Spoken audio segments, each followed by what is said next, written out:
Hello, I'm Ed Fuquay, Young Adult Librarian Extraordinaire here at Woonsocket Harris Public Library. And I'm Miss Gabby from the Children's Department. There's another episode of Book Talking where we're diving deeper into conspiracy theories today. Yes. All right, you're very excited about this. I am so excited about this series. All right, we're going to keep going with this, obviously, because I'd originally planned something for this week and I scrapped it completely and started to do something else. It's still conspiracy theories. I'm just taking a slightly different approach than I originally intended to. Okay. Because I've done a lot of research, Yes. as I always do. Mm-hmm. And the more I think about it, the more I realize that when you're talking about conspiracy theories, you're talking about information Oh yeah, definitely. and how you find information and how your brain processes information, which is something that that we all have to deal with every day. Yeah. When cable and the internet and everything first came around, everybody said we could all have access to so much news, everybody's IQ would suddenly jump, and we'd all be so much more informed and intelligent. Which is so not true. The exact opposite has happened. The fact is, everybody is drowning in a sea of misinformation right now, and no one can parse good information from bad information. And one of the reasons why that's so hard has to do with literally how our brain works. Yeah. Before I go any deeper, one of the things I want to say is, I would never say that someone shouldn't be asking questions. Yeah, definitely. And you shouldn't not challenge people just because they're an authority on something. There's nothing wrong with asking questions. Some of the best advancements our society has made is because of people who weren't satisfied with the answers they were getting and tried to find their own answers. People who love conspiracy theories, sometimes you'll hear them pontificate on some ridiculous thing, and then when you challenge them, they say, well, I'm just asking questions. No. Well, okay, first of all, you're not really asking questions. It kind of is they're like telling you, but Yeah. they They make an assumption, and then they cut off any criticism you might make of their assumption by pretending it was just a question. If you were actually asking a question, you would want to get an answer. These people are asking questions they don't want to have answered. So you have to be honest with yourself, and that means knowing how your brain works. Yeah. One of the things that I discussed last week was cognitive bias. And that's basically, we're happy when we read things that we like, Yeah, which is very simple to understand. Unfortunately, that keeps people from figuring things out that they should be able to spot. It gives them a huge blind spot. Yeah. And although I'm a reference librarian and I've been trained to research things and look things up, I'm a human being with a human brain. I know that I am very fallible. I suffer from the same things that everybody suffers from. I think my training may make me slightly more immune to it, but certainly not completely immune. Yeah. Cognitive bias. I thought about a good way of presenting it, the way it works. Yeah. And I know the way it works in my brain, because I know my brain better than anyone else. So I have a tortured metaphor for you. Okay. Are you ready? Yes. Okay. So, suppose you have two candidates for public office, and you have candidate A. Now, candidate A, I personally don't like. I don't like his policies, I don't support his party, I don't want to see him get elected, I really just don't like him. And then there's candidate B. I like candidate B. I'm going to vote for him, I'm going to work for his campaign, I think he's good for the country. I like candidate B a lot. Okay. Now, suppose I go into my news feed one day, and I see stories that each of them was seen kicking a puppy. Okay. Yeah. So, candidate A, I look at that and I see candidate A kicking a puppy, in a picture, and I think, wow, that is exactly what I expect from him. Yeah. It makes me happy to see the candidate that I hate kicking a puppy. I don't question it because it makes me happy. I automatically accept it into my brain as a fact, even though it's not necessarily a fact. Just because you've read it in a headline, it doesn't mean that it's true. Without doing at least a little more research, you can't guarantee what you're reading is actually accurate. I don't think reporters, as a rule, generally lie to people. Yeah. They always try to give what they think is accurate, but you can't depend on things. You can't automatically accept things like that. Yeah. Now, the exact same story occurs with candidate B. Well, candidate B is just not the kind of person who would kick a puppy. Yeah. My- They messed him up. Absolutely. This is a fake. Well, candidate B is not a puppy kicker. Yeah, no. And my gut instinct tells me that they're lying about this. So I start looking into it. I read other news sources. I go to New York Times, Washington Post, Time Magazine. I try to find as many articles on it as I can. People who witnessed it will describe it in their own words, so I get to hear different people's versions of it. I didn't see it for myself. So it's not. So I don't actually know whether it's true or not. But if it happened like in an arena full of people, there were hundreds of witnesses, they've got videotape of it that looks pretty accurate to me, I'm going to sit there and I'm going to say, I don't want to believe it. It physically hurts me to think that B is a puppy kicker. Yeah. But all the evidence points to it, and I may have to accept that as a fact. Sometimes things that you believe really strongly just might not be true. Yeah. That's something you just have to deal with. You can't reject an answer just because you don't like it. I know. You That have unfortunately, to always keep it kind of in the back of your head. yeah, keep in the back of your head. One thing that's true is there are things that you know, and there's things that you think you know. Mm-hmm. You make assumptions about things all the time, and some people mistake their assumptions for facts. Yeah. Assumptions are generally what scientists call suppositions. It's an idea you have. You have a hunch that if you mix these two chemicals together, this will happen. But you don't know until you mix them together. So it's a supposition until you test it. Mm-hmm. But most people aren't scientists and haven't been trained to look at things that way. So they keep ideas in their head, even when those ideas are no longer helpful to them. Mm-hmm. Now, if I go and investigate that first story, because the second story shocked me, so I go back and I investigate candidate A. And I look at that, and it turns out it was in private and no one was there to see it, and the video they have of it looks terrible. It's so clearly photoshopped. It's not even his leg kicking that puppy. And I think, they faked that. Yeah. It's just not true. I can't go through my life thinking that candidate A is a puppy kicker. Mm-hmm. Even though I want to believe it would make me happy to believe it, but I can't accept that as a fact because there is zero evidence for it. I may hate him for other reasons, but I can't hate him because he kicked puppies. Mm-hmm. And I can go into that fully believing that I now know what's going on, having looked into it. But new information comes forward all the time. Yeah, definitely. If like someone writes a tell-all book about candidate B years down the road called The Puppy Kicker, it turns out he does this every night. He just punts them right down the hallway of the hotel, And then as soon as one guy comes out of the woodwork, everybody starts talking about all the times he's kicked puppies. Yeah.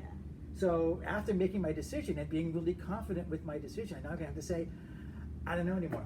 I have to go back to scratch, totally research this again if I want to have an informed opinion. Mm-hmm. You don't have to have an informed opinion about anything. No.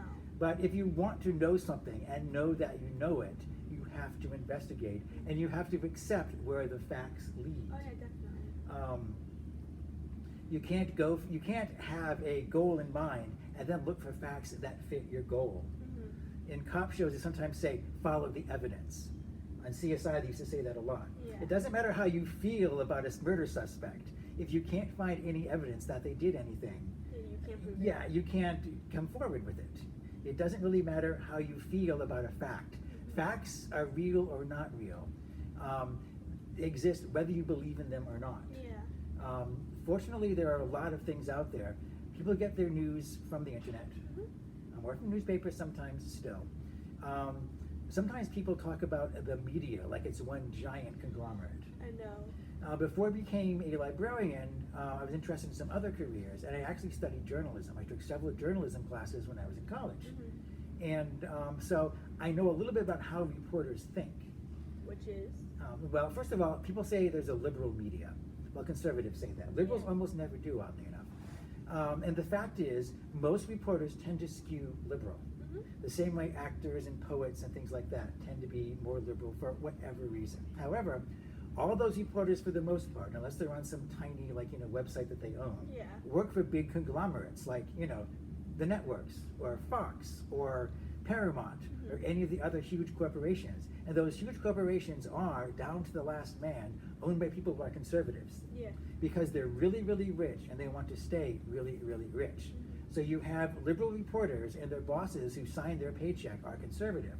And that creates a dynamic tension that frequently, not always, but frequently makes everything come out mainstream. Mm-hmm. And so in that sense, it's immune to that kind of obvious bias. Yeah.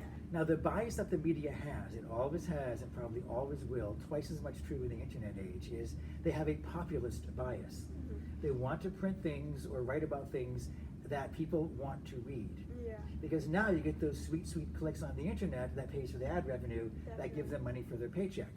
So they want to write something that everyone will want to read. Some people say, well, reporters are really down on big corporations. All they have to report about is all the bad things that corporations do. They don't report about all the charity corporations give to. And that's true. because a big corporation that gives money to, homeless orphans Yeah. isn't much of a news story. No. If it was ever a paper made of paper, it would be a tiny, blurb buried way deep into the thing that no one would ever read. But a corporation pollutes with a chemical that causes cancer, that's a front page story. That'll get all the clicks that you want. Exactly. So they'll ignore that and lean towards things that are more sensationalistic. Because at the same time, though, all the bad things are the things that people kind of care about more. That's I what people guess. want to read. Yeah. Sad but true. And the reporters that kind of hate themselves when they do this, do they know what they're doing? Reporters generally hate to cover things like a building that burns down or somebody's funeral, because what interview can you get? No. It's really sad, and everybody you interview is going to say exactly the same thing.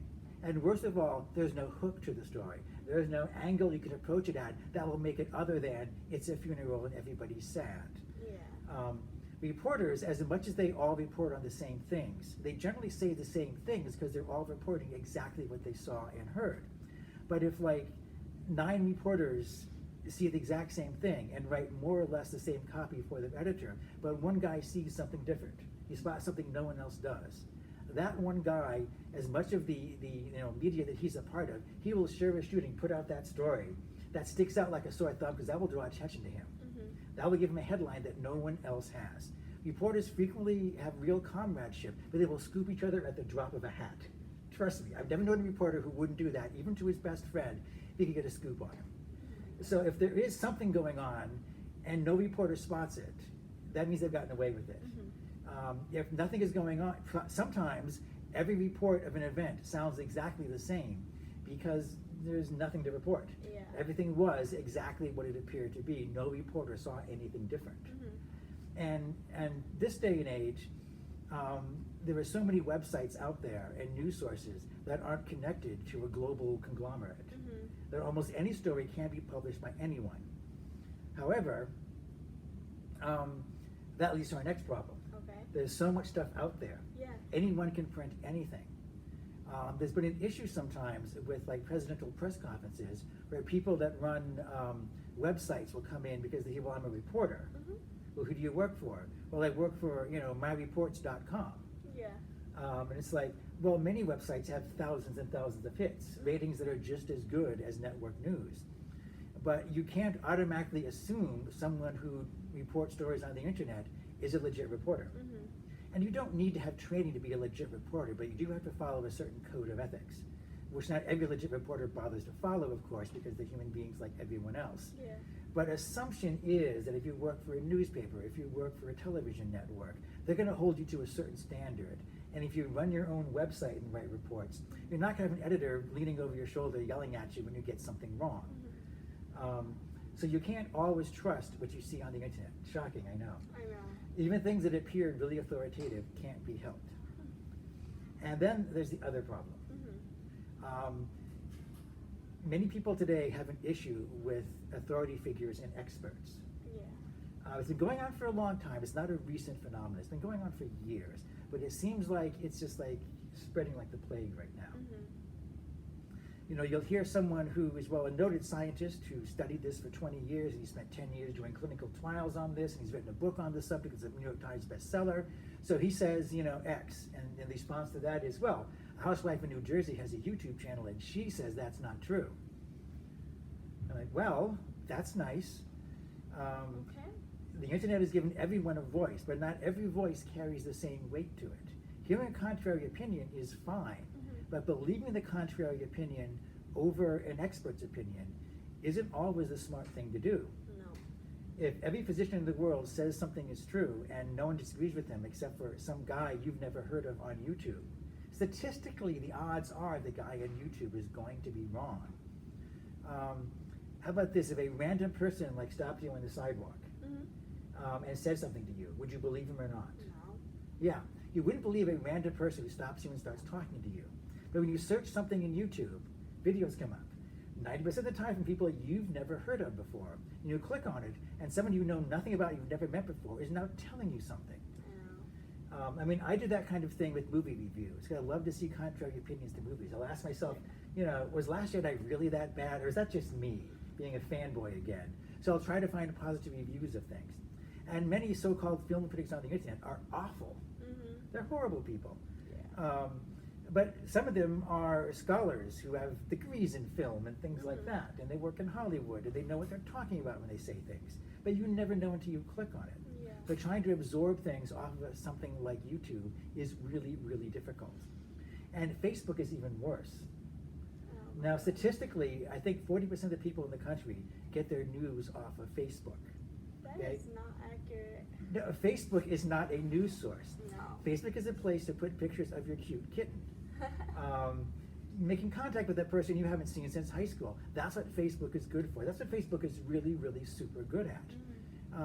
Like people see a story that they like or they hate, and they'll put it on their feed and it'll pop up on your screen, and you'll look at it, or in my case, mostly not look at it.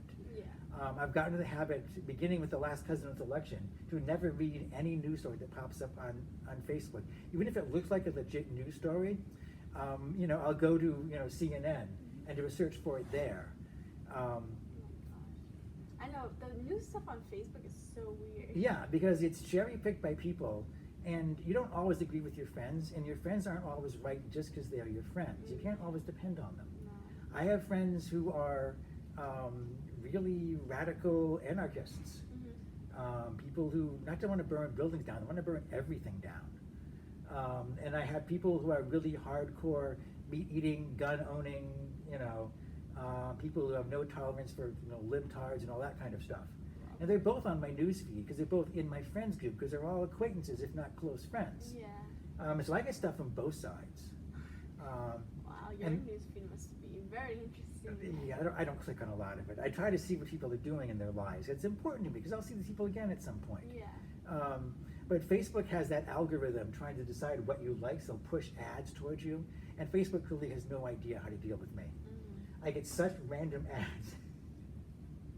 It's like if that has nothing to do with you, it's just like. Exactly. But I'm aware of that. Yeah. Partly because I've been trained in information science. When I got my library degree, it's actually a degree in library and information science. And I really love that degree because it makes me sound like Lex Luthor, for one thing. It's very cool sounding.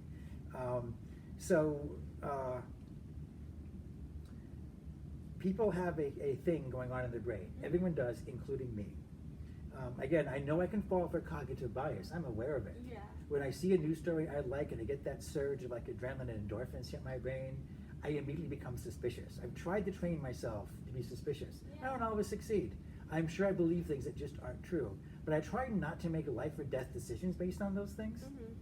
But there's also something else called the Dunning-Kruger effect. Are you familiar with it? No. Everybody should be taught this in high school. Okay. It is so important to your life, to everyone's life. The Dunning-Kruger effect essentially says that you don't know what you don't know. Okay. It sounds silly. Hear me out. Now, I'm a librarian. Yeah. I know a lot of stuff. People often tell me how intelligent I am, and I like to believe that I am intelligent, but I'm not an expert on a lot of things. As a librarian, my knowledge is broad, but it's really very shallow. If you're not talking about Silver Age comic books or certain movie franchises, I'm not going to be able to speak expertly without doing a lot of research. I let you choose these topics a lot. Yes. And if you said to me once, I really want to do a feature on particle physics, you know what I would say? What? I would say, okay. And then I'd immediately imagine staying up till midnight trying to find enough information to talk intelligently about particle physics for 20 minutes. I mean, I can do it. Trust me, I can do the research. I know how to research things. But it's not going to be really enjoyable because I'm starting from scratch. I know nothing about particle physics. Conspiracy theories I've studied off and on for over a decade now, probably as long as you've been alive. Definitely. So I'm not really digging too deep for any of these things. But I know that I'm not an expert in these things. Partly because library school reference class taught me the difference between what I know and what I think I know. It's okay to carry an idea in your head that might or might not be true. That's your prerogative. Everybody does it. Yeah. But if someone comes to my reference desk and says something to me, I can't tell them a fact unless I can back it up. Yeah. I mean, theoretically, and this is an exaggeration, if someone comes and asks me who won the American Civil War, I am really certain the North, the Union, won Yeah. the Civil War. I'm almost completely certain of that. But fortunately, I can also walk to my bookshelf, and Civil War is like 973, and pull off the, one of the books I have in the Civil War that has a photograph of, Lee Sermon to Grant.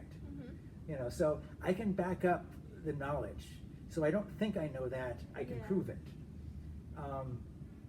But most people don't have that advantage.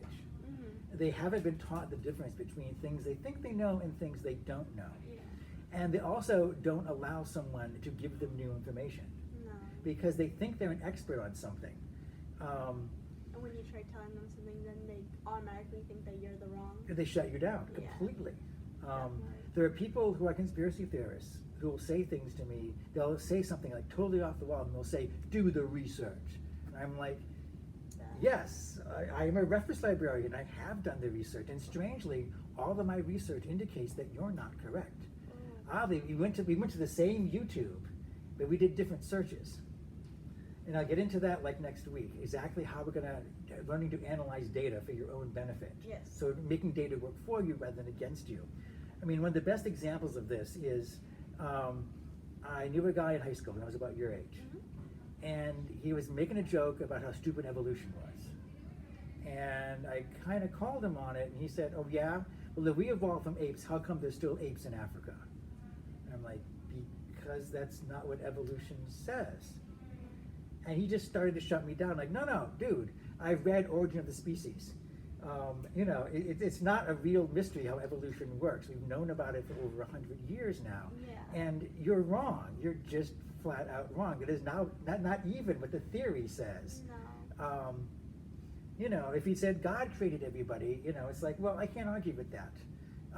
But just saying that, well, if man couldn't have evolved from apes, well, good, but that's not what the evolution theory says. But when I tried to discuss it with him, he would not discuss it with me. He did everything except stick his fingers in his ears and go la la la la to keep from hearing me. He shut himself down that much, and it was obvious that an adult had lied to him. He believed it wholeheartedly, and never bothered to look it up himself. He accepted it as being true without knowing that it was true. So for the rest of his life, he's an old man now. He's probably got kids and grandkids. He's telling all of them what bunkum evolution is. Because I couldn't convince him otherwise, because it wasn't my job in those days. I wasn't a librarian. Yeah. But I am a librarian now. So facts and reality have to become important to me. One of my favorite patrons was a kid that came in here one time doing a report on terrorists. Oh. And each kid in the room was given a different terrorist. And if you got like Osama bin Laden, you hit the jackpot. You can't avoid tripping over Osama bin Laden stories. But she wound up with Emma Goldman. Okay. And she said to me, I'm reading online about Emma Goldman, and I can't find proof that she's a terrorist. I'm like, well, Emma Goldman was a radical anarchist/socialist. And her name was associated with a couple of bombings and an assassination attempt. And she was deported for it. But was Emma Goldman a terrorist? I can't say. I don't know. And you as a student must come to your own conclusion. And unfortunately, we both know what the teacher wants to hear. She wants to hear yes. Yeah, because that's the whole point of the assignment, was to prove that. That once you go into a set of facts trying to prove something, rather than looking at a set of facts and deciding what they mean, then you put the cart before the horse. Yeah. I got her an autobiography of Emma Goldman, Okay. which will show what Emma Goldman thought about herself. Now, I personally like Emma Goldman. I think she's kind of cool. She really knew how to stir the pot. Did she throw bombs that killed people? I can't say. Yeah. I don't believe as a fact that she's not a terrorist, but I want to believe that she isn't. Until I sit down and do more research, I'm not going to know. So I keep that supposition in my head. She might be a terrorist. Yeah. I still like her anyway. Yeah. That's my choice. And my opinion about Emma Goldman doesn't affect the shape of the world. Yeah, definitely. It doesn't expose me to a pandemic. It doesn't affect how I vote. It's just a thought that I have in my head. And I don't make life or death decisions based on things that I haven't researched at all. Yeah. Is this making sense? No, it is. It is. I mean, there should be a class about this in high school. There really should be. There isn't though. That's the thing. So. I know. People don't know what they don't know. I've had kids, a lot of younger kids, not your age, but little kids, think they know like how to search the internet because they can use Google. You type in things in Google, Jenny McCarthy, who's the head of the anti-vax movement, once made this statement. I went to the University of Google. Well, Google's not a college. It's a search engine. It finds web pages for you. And there's a lot of good information on, her particular topic, which was, vaccines and autism. There's hundreds of really good websites. I had the strangest feeling she didn't go to them. Yeah. The CDC has a website that completely refutes all of her statements, but I don't think she read that page. No. So kids go to Google, type something in, and adults tend to believe that kids automatically know how to use computers, and I'm sure that's wrong, isn't it? Yeah. No. Kids, I've noticed, are unafraid of computers like adults are. Yeah. They're not afraid to type in things. They're not afraid to hit buttons and see what they do. But no one's born with the knowledge of how to do a good search. No, never. You have to be taught. We've had classes, like I remember in elementary school I had classes of like typing. Yeah. But we never had like Google search kind of classes. That is so important. Yeah. I want to talk more about how to do a good search next week. Okay, great. How to parse through information, how to tell good information from bad websites you can go to that you can probably trust. Yeah. I know a lot of people who don't trust authority figures. Most of them aren't completely ridiculous. Yeah. But if the man says it, then it can't be true. And it's like, if you automatically discount all the information coming in without thinking about it, you're doing yourself a disservice. We all have brains. Yeah. And we can all use our brains to find good information from bad that will help us make good choices. If good information is out there and you refuse to use it, you're literally choosing to live a lie rather than the truth. Yeah. Although I'm not religious, I think the truth is a sacred thing. We should all cling to the truth and try to seek it out as much as possible. You can't always know the truth. No. You can never know everything, but you can do your best. You can think about it instead of allowing things to just flow into your brain without stopping to think about anything. Yeah, definitely. There's always two sides to everything too. There is, and trying to consider the other side is like, really important. Yeah. Read sources that come from people that you don't like. See the other perspective, kind of. Yeah, it gives you a different way of looking at things. I had read a book about why we really went to Iraq to fight the Iraq War, and he makes a lot of really good points, and I think it's true. But I don't pontificate about the Iraq War because I know that President Bush also wrote a book where he talks at length about the Iraq War, and I'll bet that President Bush saw it very differently. And until I read Bush's side, I'm not going to automatically assume that he had ulterior motives. Even though I don't particularly like Bush, I don't hate him. So I'll keep that supposition in my brain until I've done the research. Definitely. Good. All right. I'm excited. Yes, I'm sure we've run out of time now. I'm not even checking the time. We'll talk more next week. Okay. All right. Excited. Until then, I have been Ed. And I'm Miss Gabby. Take care of yourself and be safe. Bye.